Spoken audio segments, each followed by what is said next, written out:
Welcome to Procurability's Procurement Pathways, a journey into the dynamic world of procurement told through the voices of its most trusted leaders. Here, every story, every lesson, and every hard-won insight reveals how personal passion fuels professional impact, and how those moments taken together shape the future of our field. Today's guest is Katie Levesque, Supplier Development Director at Truist. Katie Levesque, thank you very much for being on the podcast. It's wonderful to be talking with you like this today. Thank you for having me. I'm really excited to be here. I'm psyched that we're talking here today in this format, separate from all the other times that we've connected as colleagues, right? It's been in the marketing procurement realm. I think that's how we met. Was it marketing procurement? Yeah, marketing procurement at ProcureCon, probably like 9 years ago now. And we've been watching each other ever since. So yes, that's marvelous. So let's start by inviting you to tell the audience a little bit about yourself, whatever you'd like to share. Of course, I'm Katie Levesque. I am in procurement and I do a lot of different things, but I'm a mom and a daughter. That's my non-working life. I'm so happy to be part of a multi-generational household. It's a little challenging at times, but there's so many benefits to it. My son gets to know his grandparents, and I get help to raise him.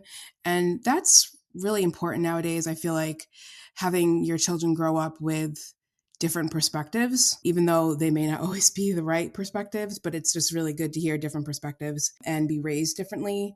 So that's been great. From a career perspective, I have been in the financial services industry my entire career since college. Started at an insurance company, then went to another insurance company, and now at another financial institution. And it's been a journey to end up in procurement. I didn't know you spent your entire career in the financial services industry. Yeah, my very first job was in a call center for 401ks and other types of retirement accounts. So 20-something-year-old Katie learned really quickly about retirement plans. And it was also when the market crashed of like 2006, 6, 7, and 8. Yeah. And trying to tell people they couldn't take their money out of their retirement accounts was a whole different world for a youngin'. It was like, oh my God. But it was really, really interesting. I learned a lot. And then I did life insurance just in an underwriting area. Then I did leadership development. I got accepted into this really awesome rotational program where I had 3 different jobs every year. And I moved as well. So I was in Connecticut. I relocated to Aurora, Illinois, then relocated to New York City and then to New Jersey. And then I ended up in the Charlotte area, and I've been here ever since. But that was really cool too, having different rotations, different jobs, learning different areas of the business in a financial institution. And then I became a chief of staff for a head of marketing. That was really fun, being a part of his leadership team and learning a ton about marketing and really getting involved in the strategy and the building of his organization and the organizational health, employee engagement, all the things. And learning about what all the different teams do.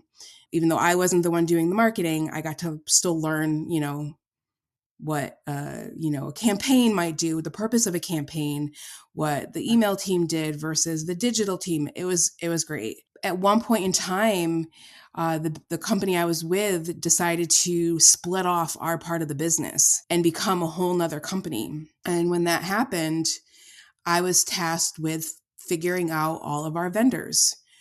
Who does the marketing team use today? Who does the enterprise marketing team work with? Do we need that at the new company? Because at the time when this all started, we didn't know what the new company's name was going to be. We just knew that we needed third parties somehow, whether it was a creative agency, a media agency, research, all the things that a marketing team uses. So I was tasked with that. And I always joke that I fell into hate with procurement because trying to work with procurement throughout that process was like so confusing because like you thought you were going down the right path and you would get to a sourcing person and they would tell you, actually, that's more technology, even though it's marketing technology. So we're going to have you go back through the entire process, add another 2 weeks, maybe before you get to talk to somebody, and you're going to go to a completely different team. So to set the stage here, right, here you are in this role having to completely spin up procurement for the marketing organization of this company that, and marketing is fairly new to you. You're the chief of staff in marketing, but you've spent your career thus far doing other things, right? Non-procurement related, all the things that you talked about. Exactly. And now this is your first interface with the larger Enterprise. organizational procurement department. Exactly. So you have to spin up marketing procurement, but this is the first interface you've had with That's right.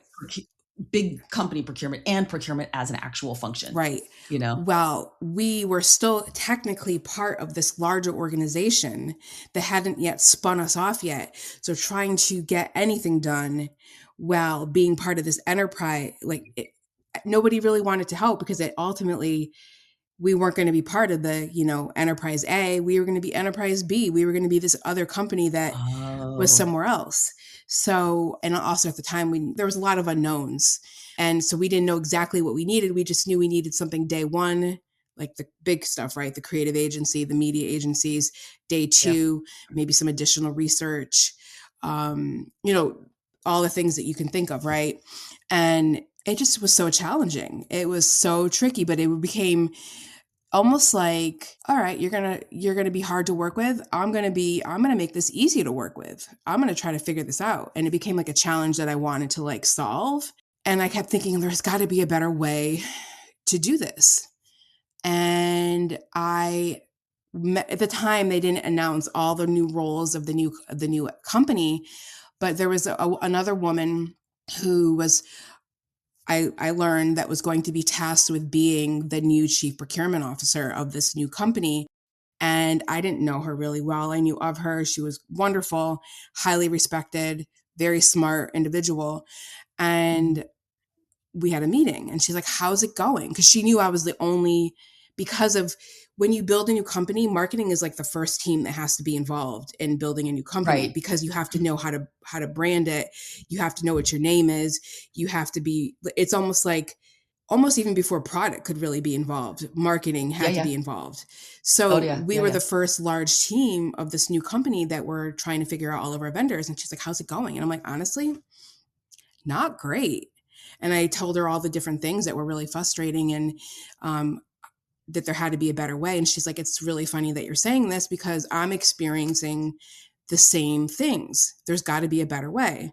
So here's two women that are in the business trying to work with procurement who've never done procurement before saying, there's got to be a better way. There's got to be an easier way to run a procurement organization in a large enterprise. Some of the best lessons I ever learned on how to be a good manager were from poor managers. Yes, it's exactly it. It's exactly the same concept. So when you get in there, and it's wonderful you had a buddy. It was like the buddy system, right? You're not doing this yourself.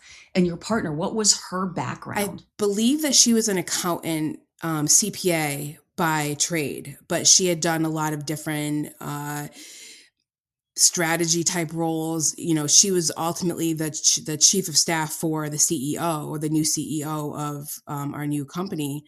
And so she was just really heavily involved with the strategy of where the new organization was going to be going, as well as our prior business unit that we were a part of. So she, when you're a chief of staff and you do that kind of business planning, business management type role, a lot about a lot of things, but you're not like a big expert in one thing. She just happened to be a CPA.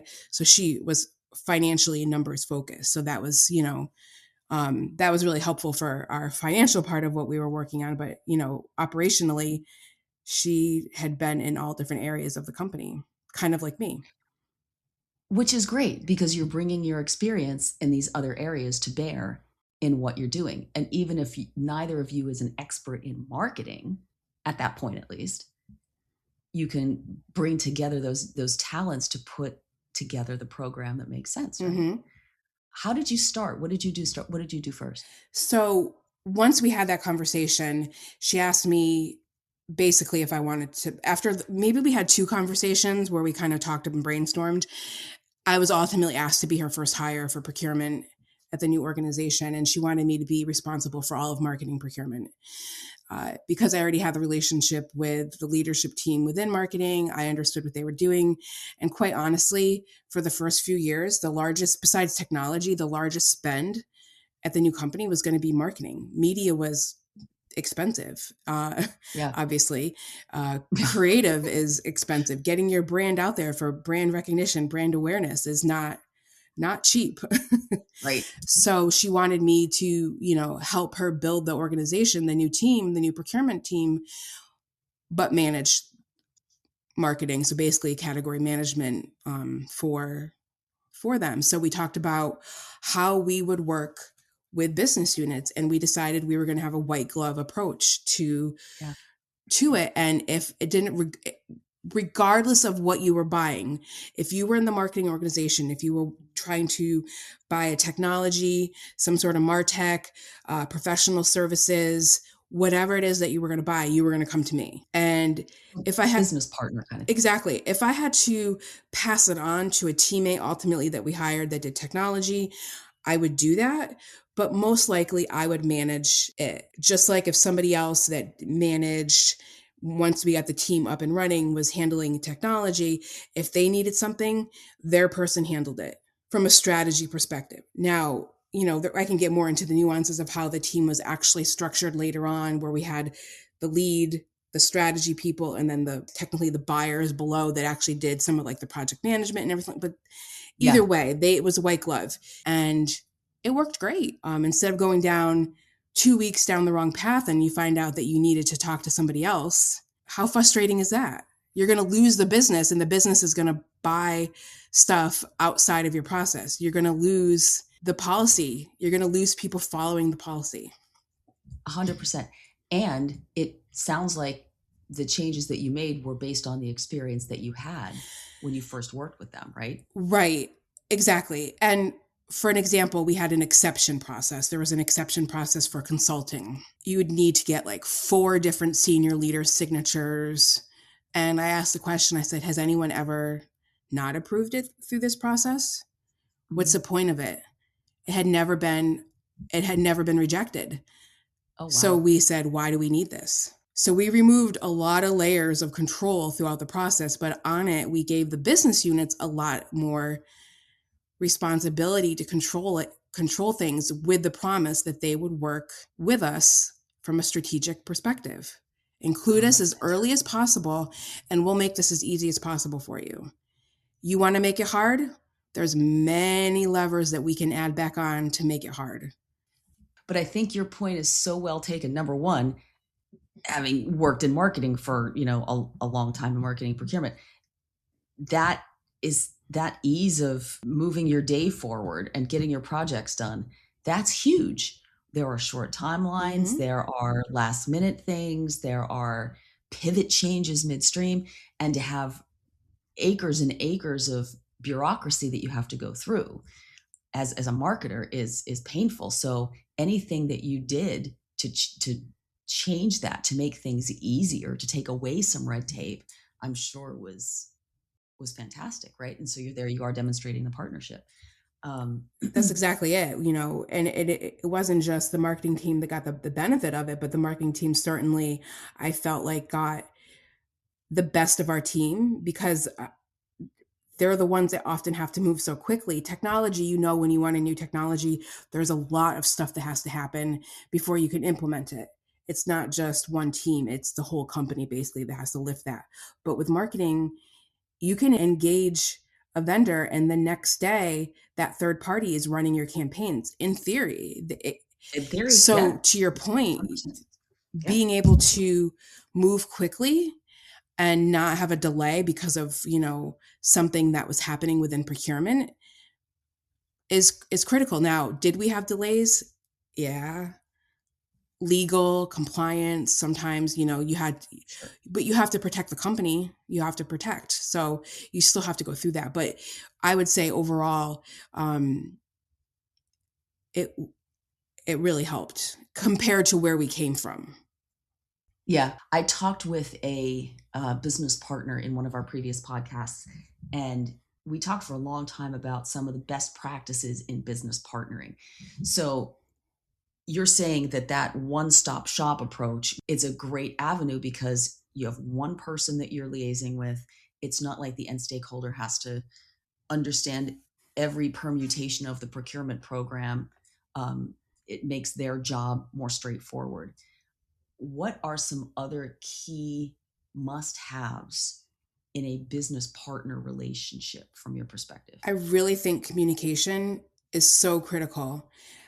Just as much as I will help them go as fast as possible from a procurement perspective, it is imperative that they include me in strategy planning or that they included me in their next year planning. Uh, it didn't always happen the way that I would have envisioned it or would have liked it to happen, but I feel that I was able to get, put it this way, I was able to meet with marketing pretty much weekly or every other week to figure out what was happening, even if it was just to go over their purchase orders. Because again, I'm responsible for all things procurement, not just buying, it's paying too, because we did not want to be an organization, a company that didn't pay their third parties appropriately. Sure. So even if it was to go over purchase orders, we were having those conversations. Did it get a little tactical at times? Yeah, it did. Do I wish that I was involved more from a strategy perspective? Mm-hmm. But the fact that I got in front of them and I got the leader's voice, I could talk to them as often as needed. Being at the table, they always say having a seat at the table is like half the battle, right? Like that was critical. Absolutely. And it influences what you do as a procurement person, right? And by the same token, you saying some of the conversations were tactical. It's a necessity, right? Because if you can't fix the tactics, you're not going to get access to the strategies. Exactly, because they're the ones that are being frustrated over the tactical stuff. If they can't pay their partners are going to them. So if they're frustrated with our team, they're not going to come to me with the 3-year plan of their creative agency. Right. Exactly. So if you can do that well, they're going to trust you to do more. And it took a little while. It took some time, even though I came from that team. So I was working with my own past teammates. They trusted me, but at the same time, I still had to prove myself in a different role. You're hitting on something really important.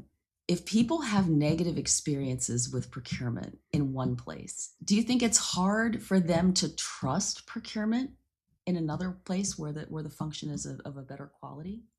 I think so. And because when I left that company and went to the next company, I still had my own preconceived notions about the data that procurement put together. Is it accurate? Is it trustworthy? Because there was a time, and in my old life, our data, I didn't trust the data. So do I trust the data at the new company?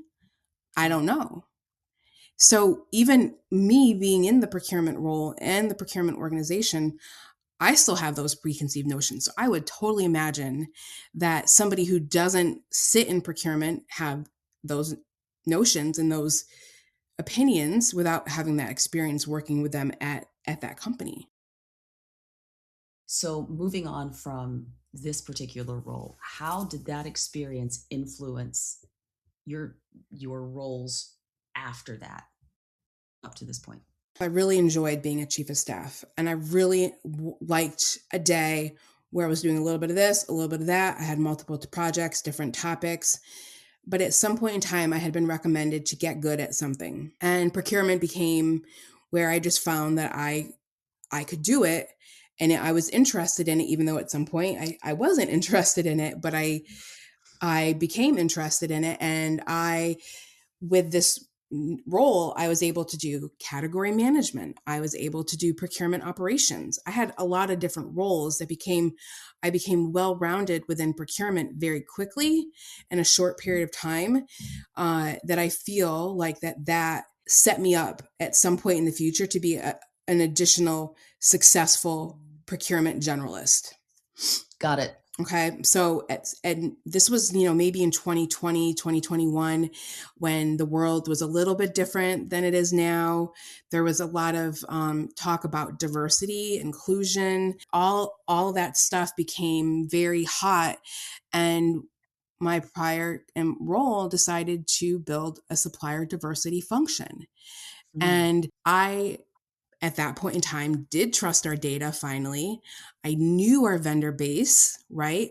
I managed the operation of procurement and paying.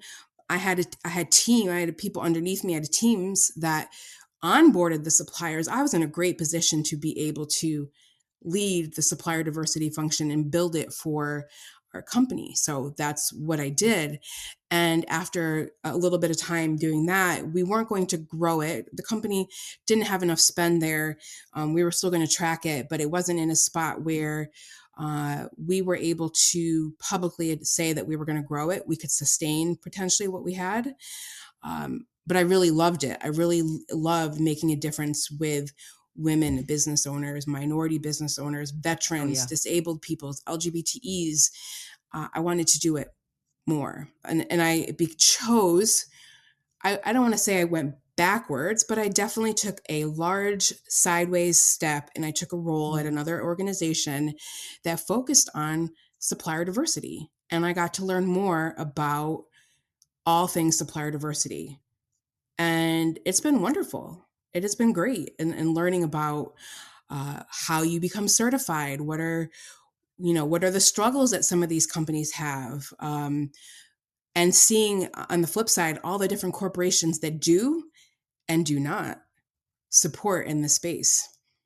Yeah. Yeah, absolutely. I remember when one of my old companies was spinning it up and they were looking for somebody to lead it.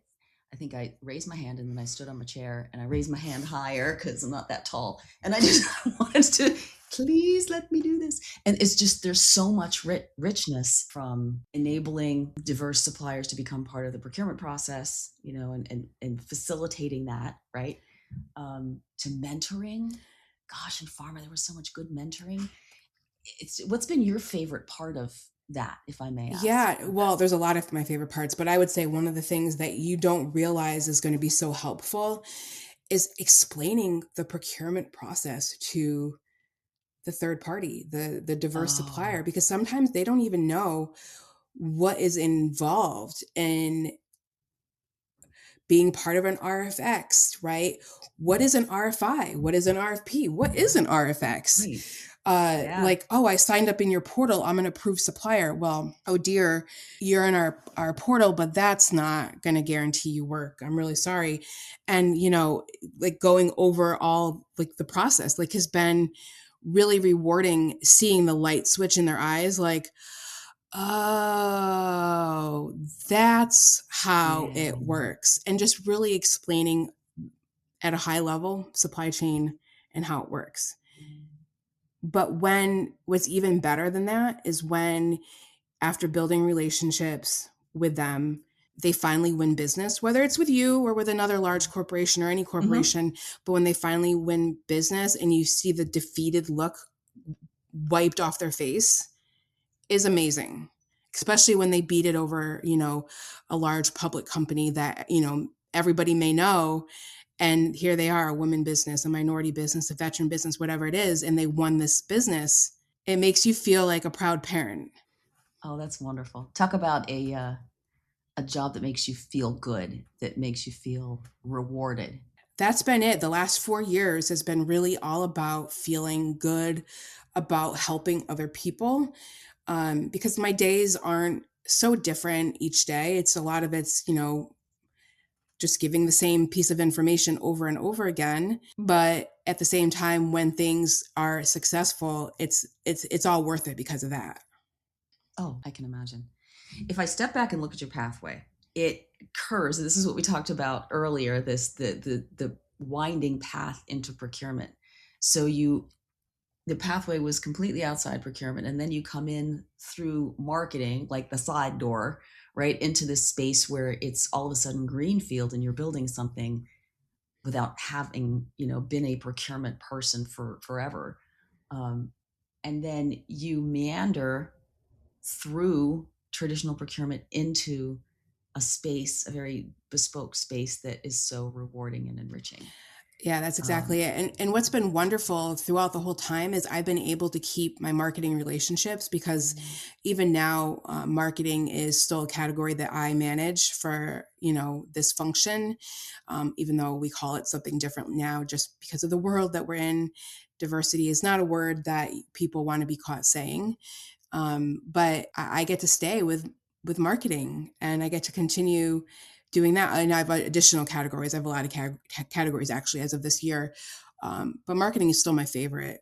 But it all comes back, right? It's like it spirals almost like in a full circle, a spirally circle kind of, because it's not quite all the way, but very close. It's like hovering parallel. Whatever that shape is. It's very spirally, whatever it is. Yes. What does your spiral look like? What does your career plate look like? Is it more of what you're doing in 2025? Is there something that once spoke that you want to add in or change the shape of? That's a really good question. I think I'm still trying to figure that out. This has been a hard year for the work that I do, being targeted. There's a lot of, I've been fortunate that I haven't been targeted, but there's been people that do what I do that have been targeted by the administration, and people who are proponents of the administration. Part of me misses being in the larger procurement organization, but what does that mean? Do I want to do category management? Do I want to do sourcing? Category management, maybe. Sourcing, I don't know. It's one of those things where it really depends on what's available. I love what I do. I think it's going to be more of the same, just continuing the good fight. That's a good question. I'm going to be thinking about that, because I probably should know. That's probably a good development conversation too. Well, I don't know if there's, go back to my yoga teacher mode, but I don't know if there's a should though, Yeah. Right? And it's what I keep telling my son. He's a junior. I should want to study this or this, or you want to study what you want to study. The environment in procurement is changing so much that even if a practitioner's role doesn't change on paper, right? You're not deliberately saying I'm adding this or changing this part of my job description. Things are changing so much that it's never constant, especially right now. Right?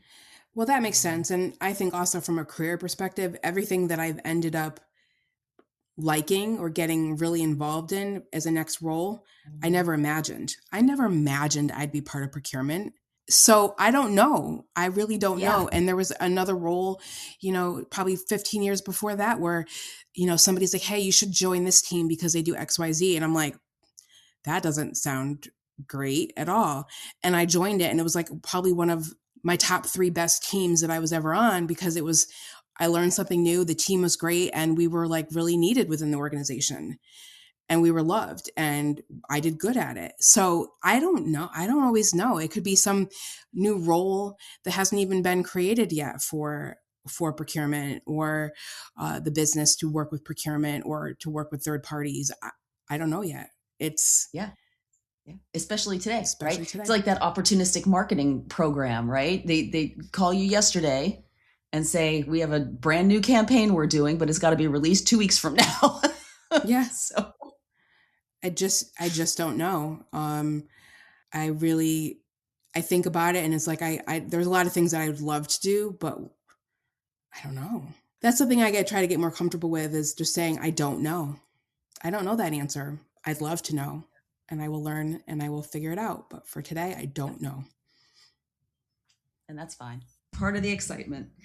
Well, my last question for you, what have you learned on this twisty, windy pathway through procurement that would help another person on their own path? Everybody comes back around one way or another.